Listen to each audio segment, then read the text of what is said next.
up on someone, no matter how they act or how they treat you. It was you all, my kids, not a book, a website, or veteran teacher that taught me how to be a real teacher. And after 180 days, you transformed me, not just as an educator, but also as a person. The most important lesson I learned from my kids is the meaning of real courage. Before I started teaching, I thought courage meant standing in front of a classroom of 36 13-year-olds with exactly 4 weeks of teaching experience under your belt.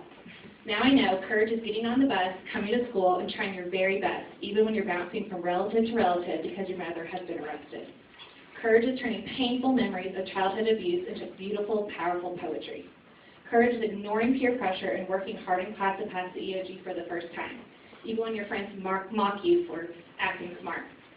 Courage is recognizing when you're on the wrong path and having the strength to reach out for help. And most importantly, courage is having the audacity to dream big and refuse to let anyone or anything stand in your way. Most people grimace and groan when I tell them I teach 8th grade. Oh God, middle school is the worst, they usually say.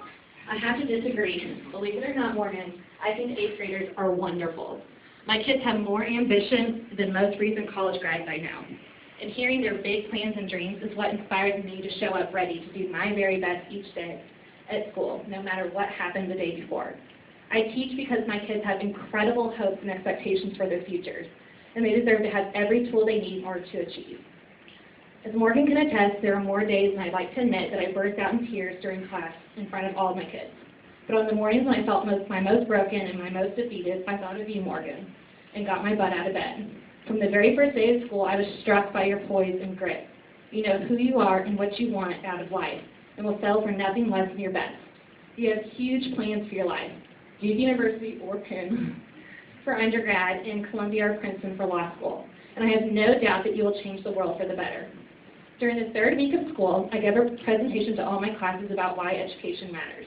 I showed y'all slide after slide of statistics on salaries, unemployment, incarceration, teen pregnancy, and life expectancy for high school dropouts versus college students. Most of my students sat silently during the presentation. A few asked questions, others moaned and groaned, and some nodded along. But Morgan, you sat in the back of the room, completely engaged and alert, processing every statistic and every word. At the end